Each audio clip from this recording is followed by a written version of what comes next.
Hey everybody, this is Ryan McClanahan with HistoryThroughCards.com. Hope you're all doing very well today.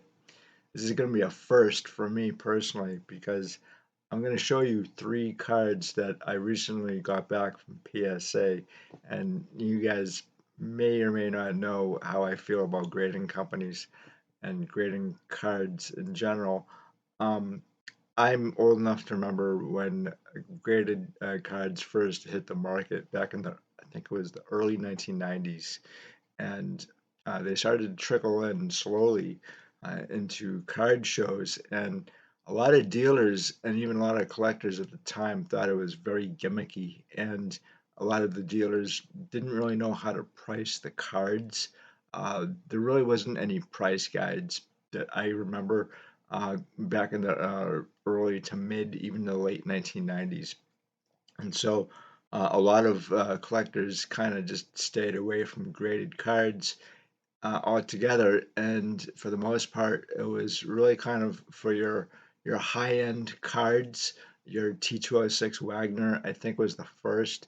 The I think it was the Gretzky McNow Wagner, and there's a book about that called The Card by Terry Thompson, and I highly recommend the book. It's actually quite good. I do wish that the authors of the card had actually done another chapter after uh, Bill Mastro and Doug Allen were sentenced, and what kind of like led up to their sentences. I think that was really interesting, and the case itself is just incredible, even to this day. Anyway, I do actually have a number of graded cards in my collection, and I am somebody who collects the card, not the grade. And if it's a card that I really need or want for my collection, I don't really care if it's graded or not, so long as the price is right. And so, in this case, I was kind of convinced that there were certain cards in my collection that needed to be graded for really not for financial purposes per se, but if anything were to happen to me, my family would probably need to liquidate my collection, and for the most part, they are not card collectors, and I want to kind of make it as easy as possible for them to either A, keep the collection as a whole, which probably drive them crazy, or sell my collection. I tell you the truth, I kind of plan on dying with my collection. But anyway, the first card that I want to show you is this right here.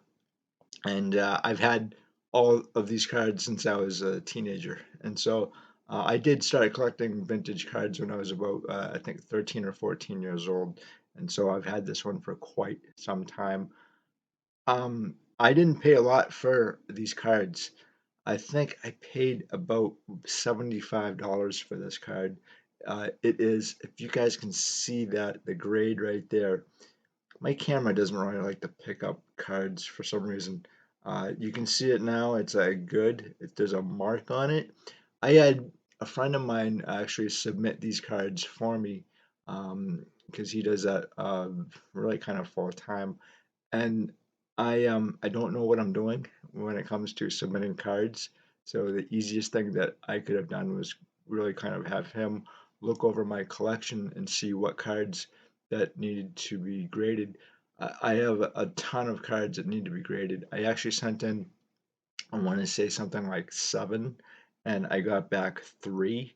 And so he just went through like the whole entire process of what was to be done through PSA, and he couldn't find a mark on this card. In fact, I'll show you the back of it. It's quite clean actually. Um, I've had two Jackie Robinsons besides this, and I sold them both. One was a 1949 Bowman, which I've had forever. I picked that one up at the 2003 National, and I think I paid something like 165 for it. And you can't do that anymore, unfortunately. That was a really nice card, but I needed to make room for other things, and so I sold that. And then the other one was a 1956 Topps, and I didn't like that card at all, so I sold it early on, and I'm kind of kind of regretting that.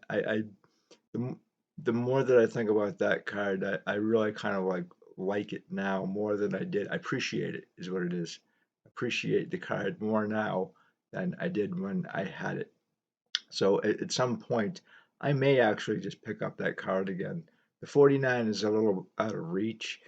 Tell you the truth, I'm not a really big fan of the 1949 Bowman, Jackie Robinson, but he is such an important sports figure and an important American, to tell you the truth. So I kept this card. I really wanted it too. Actually, I got this at a Hall's auction in Arlington, Massachusetts when I was a teenager. So I I lucked out, I think. The card actually it presents pretty well, so I was pretty happy. The grade to me, I don't really care about the grade. To tell you the truth, it's not going anywhere. It's going to stay in my collection. Actually, all three of these cards will. Um, and what I didn't actually understand or realize that, uh, because I've never submitted a card before, is that it I guess the amount of money that you pay is I guess on a tier system.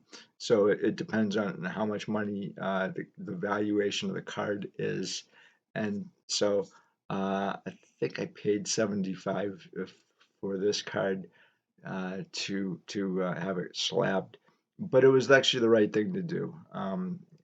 If I were to go on to the Field of Dreams, which someday I will, hopefully a long time from now, my family will know exactly what this card is worth, and we'll be able to decide accordingly on its fate. And so, and again, who knows what Jackie Robinson's cards are going to go for in the future. I had no idea, to tell you the truth. I kind of just like throw everything in a box and leave it for 20 plus years and then look at it every once in a while, and that's really it. Again, I use my collection as a tool to teach people, and so I actually I think Jackie Robinson has a lot to teach people as well. So this is actually I think the first time that I'm actually showing this particular card here. But you guys can let me know what you think about it. I do like this card quite a bit. The number one card in the set, and it's I think it's a double print too. Anyway, the second card is this right here. This is obviously the Sandy Koufax rookie. Let's see if I can. There we go. So they have a good on it, and it's actually quite nice. I think there's a a little bit of a problem. There's no creases in any of these cards too. Um, Clean surfaces. This is a really interesting card. I picked this up when I was 17 years old. In fact, I didn't buy this card. I traded for it, and a dealer that I used to go to a card shop. He had this in a stack of cards that I was looking at one day, and I had on me a 1962 Topps Sandy Koufax and a 1940 Play Ball Mel Ott, and so I made a trade those two cards for this card. And what was interesting was that years later, I'm at the same card shop and I'm going through a stack of cards, and there's the Melot that I had uh, previously, and he never sold it. I'm talking maybe 4 or 5 years later, and so I repurchased the card a lot more than I actually originally purchased it at auction. Again, that was another Hall's Nostalgia auction. And if you're not familiar with Hall's Nostalgia, they were around forever. I think they're still around on the internet somewhere. But I'll show you the back of this as well. So it's quite nice. I actually have a near complete run of Sandy Koufax cards, and I'm glad that I didn't have to pay for this card. This is actually one card that you see quite often. It's not rare at all. I've seen a lot of this particular card. It's just a card that I can remember as a kid wanting to have in my collection, and just kind of like I'm never going to be able to afford this card. It's so expensive. And I think at the time in the mid to late 1980s, it was something like 1,200 bucks, which was a lot more than what my 1984 Oldsmobile Shiftbox Supreme was worth, because I paid $500 for that piece of shit. I shouldn't say that. I love that car. It's a good memory, but it's just no woman in their right mind would ever be caught dead in that car. So anyway, guys, let me know if there's any Sandy Koufax cards that you guys really enjoy. It's not my favorite Sandy Koufax card. In fact, I have another one that is absolutely one of my top 10 favorites, and I'm going to show you that right now. So one of my all-time favorite Sandy Koufax cards is this one right here, the 57 Tops.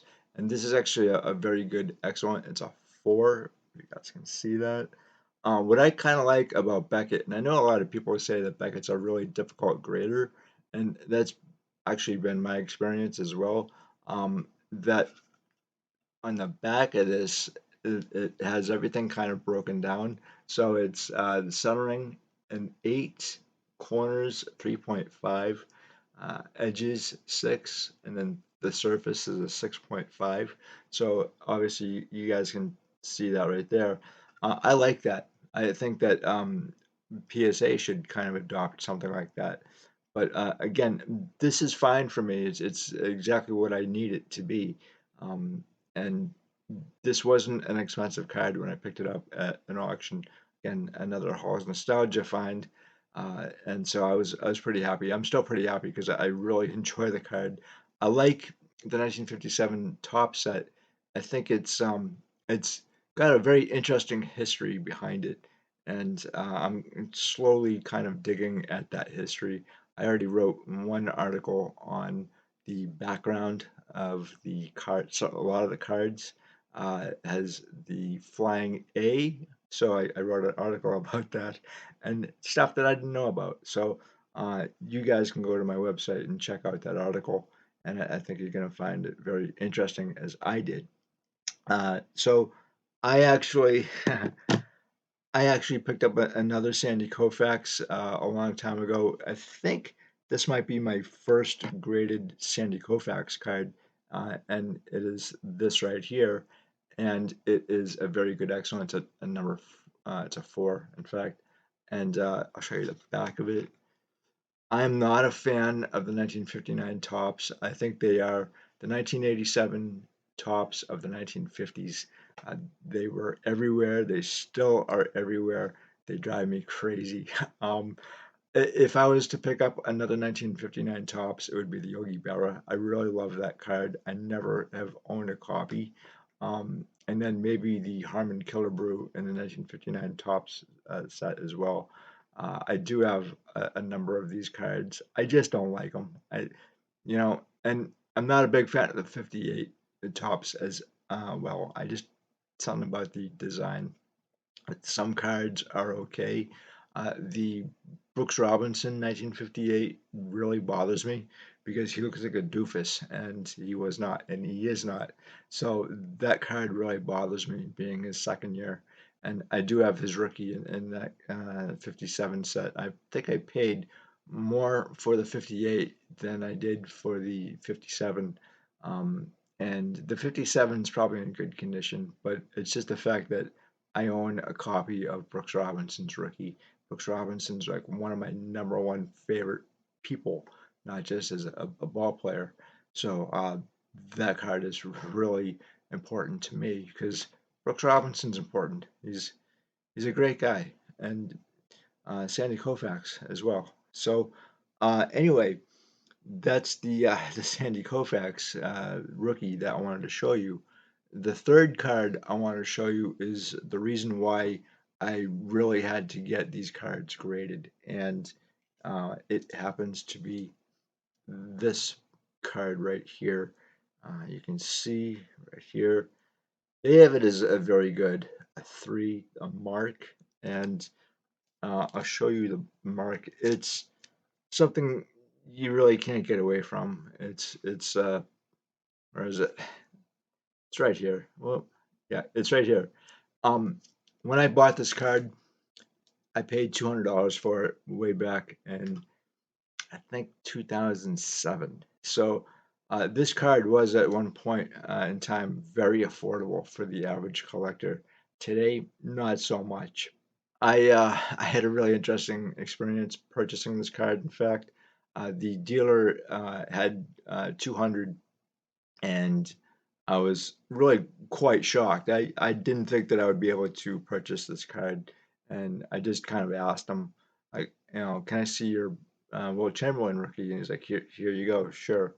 And so I just by happenstance asked him, and so by the way, what are you asking for this card? And he's like 200, and I was kind of looking around the room like, wait, what?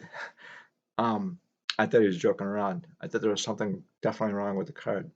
I was like, okay, so I only have $100, and he was like, you can give me the 100 now, and then come back next week and give me the rest.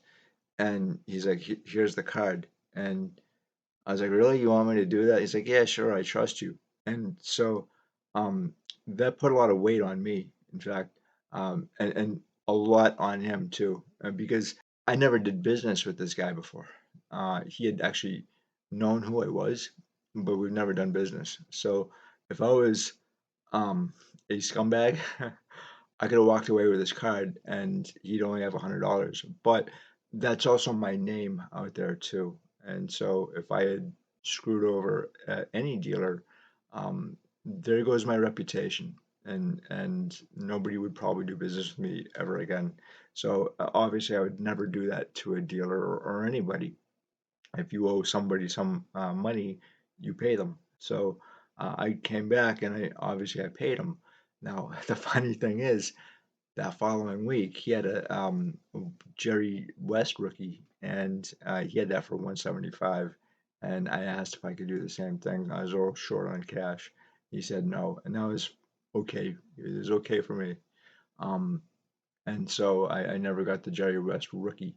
But at 175, again, that was a great deal, and I passed it up, and I may never get that card again. I love the Jerry West rookie, but I love this card very much, and I was very nervous to actually hand over these three cards to PSA, and because what if something happened in the mail or they were damaged or something like that? Even though there's a declared value, it's still money. It's still a card that is now damaged. I was taking a huge risk, and it's one of the reasons why I actually never sent in a card, because these are really my prized possessions. And the Wilt Chamberlain, um, I I think this is a fantastic card. I was very fortunate to have purchased it, and I don't think that you can purchase this card for $200 now. It just kind of shows you how far financially the hobby has gone. I may in fact die with this card. I'm semi-serious about that. This is not a rare card at all. It's just expensive because it's Wilt Chamberlain's rookie. It's a beautiful card, as you guys can see, kind of. So I'll show you the back again, and this is a oh, it's upside down. This is a really fun set. I recommend this set to anybody. It is getting a little expensive now. I started really collecting vintage with this set. I bought and sold a lot of these cards to go to college, and so it paid for a lot of my college expenses. And I didn't have this card while I was in college. I had almost every single other card in the set. I sold those cards, like I said, to go to college, and I kept one card, and that was the 1961 Bob Cousy, which I still have. At the time, too, I was able to purchase a lot of vintage very cheaply, very affordably. I bought and sold the 1941 double play Ted Williams, and I could kind of get any card I wanted, and because again these cards were still affordable for the most part. There were a few cards here and there that were not, I had the opportunity to purchase a 1939 Ted Williams play ball for $400 in a very good plus condition. It had a little bit of spot on it, but I've gone through a lot of cards when I was in college, and I really didn't have any expectation of keeping those cards, and I only kept one, which was the Bob Cousy, and I still have it. And in fact, I was able to I think I paid $30 for that card, in fact, and then I was able to purchase a 1957 Bob Cousy, which I've actually shown you guys in another video. Uh, and so I purchased that one for I think 60 bucks. And then years later, I passed up another Bob Cousy, a really nice one too, for 50. Again, it just kind of goes to show you just how expensive these cards are getting. I would say this though, with this stuff that I'm just showing you right now, anything is possible if you work hard and you put your mind to it. And I'm not just talking about buying sports cards. As I say before, I am physically disabled. I have cerebral palsy. I can walk, I can talk, I can hold down a job. I'm doing this, and I'm telling you guys, if you want to build a really nice collection, it doesn't have to be expensive either. The cards that I have up here, they weren't expensive. They're all Hall of Famers, except for this gentleman right here. This was another card that I really wanted to pick up as a kid, and I never really had the opportunity to do so. And so I recently purchased this card for about 35 to $40. And this one's not bad. There's a little bit of corner wear, but it's just the fact that I own a very important card of a very important player from 1961, and so uh, again, his story is just amazing. I did watch the movie 61, which really kind of ticked me off for other reasons, mostly being Mark McGuire is in it and Sammy Sosa, but uh, his 1961 season is really amazing. And as I say before, um, if you really want to start a vintage collection, you can do so cheaply. Baseball is vintage baseball, pre-war baseball is going to be kind of tough, but you can do that too. You can do really anything you put your mind to. It's even when it comes to purchasing big ticket items, you can do so. Ryan Nolan, he kind of teaches you how to do this too. So I go over to his channel and just look at some videos and just see what he does. And there's a lot of ways you can build a really nice collection that you'd be proud of. I did this, and I was 14 years old, 13, 14 when I first started collecting vintage. And I didn't really know what I was doing at first. And fortunately for me, I had a group of older collectors that kind of took me under their wing and showed me the ropes. And I went to card shows, and I made mistakes, and I'm glad I did because they taught me. And as I tell you guys all the time, I go to a lot of shows and I take notes, I take photographs, I study the cards, I study the prices. Now, the thing with prices is that you can have a price guide all day long, but when you're at that show floor, the prices are really kind of a starting guide for negotiation. If you're going to pursue vintage sports cards, you need to study, you need to take notes, you need to know what you're looking for. And one of the reasons why is because you're paying a lot of money for these cards. And again, every card has a particular instance where something may be wrong with the issue and not just the card, or maybe the card. So, for example, the 1960 Topps Frank Gifford, you're going to see a lot of snow on that particular card. There's going to be some spots on that card in certain areas, and this is actually true for a lot of particular cards that they will have like maybe like one spot in a certain area, and you need to know that. And so for this particular set right here, this is not a difficult set. You guys, I'd say you could complete it. This is going to be maybe your toughest card. Um, I'd say, like, before things got crazy, you could get this card again. I got it for $200. But and I dare say how much this card actually goes for now. One of the things that you want to look for with this particular set is that the centering is going to be off, and there's going to be a lot of print streaks with the cards, a lot of diamond cuts as well. And what a diamond cut is that the dimensions of the card are correct, but the photo itself is tilted. So you want to look at that. This one, it's a little bit tilted, but not terrible. So the back will turn like a brownish color on the sides, and on the corner right here, and I'm not sure if you guys can see that. Some of these cards, the blue will extend all the way out, and some of them they won't. And this one, it does not extend all the way out. So there's a little bit of brown, I guess. But other than that, these cards are not difficult, and they're usually found pretty sharp. So, and, they made a lot. They made a lot of these cards. So I would say that if you really wanted to grab some of these cards, the Tom Gola in the set is really affordable, and I see that card quite often. And some of your other lower tier Hall of Famers in basketball, I think there's a few that may be a little more difficult than others. The Oscar Robinson rookie is quite expensive. It was when I was a kid as well.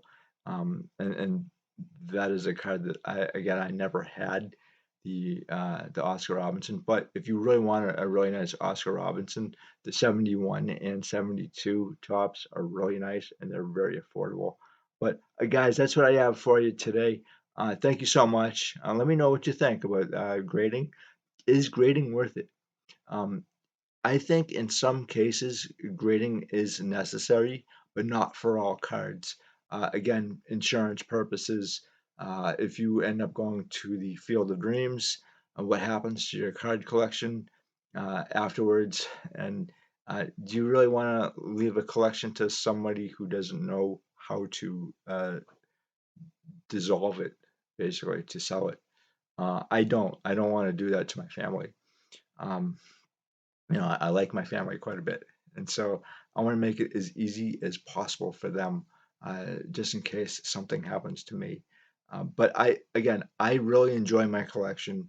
I'm not really in it for the money. I really never was, except for college. But that's college, and so for me right now, just finding cards that I really want in my collection, stuff like this in the background here. I really enjoy this stuff. It's not expensive. The 1960s tops and Philadelphia football are, I think, really perfect for anyone who wants to start out in vintage. Again, they're not expensive. You have a lot of Hall of Famers, as you can see here in the background. Um, and it'd be perfect if you guys wanted to go that route. And I'm always around to help you guys out to answer any questions you have. Guys, again, thank you so much for stopping by. I greatly appreciate it as always, and I will talk to you later. Bye.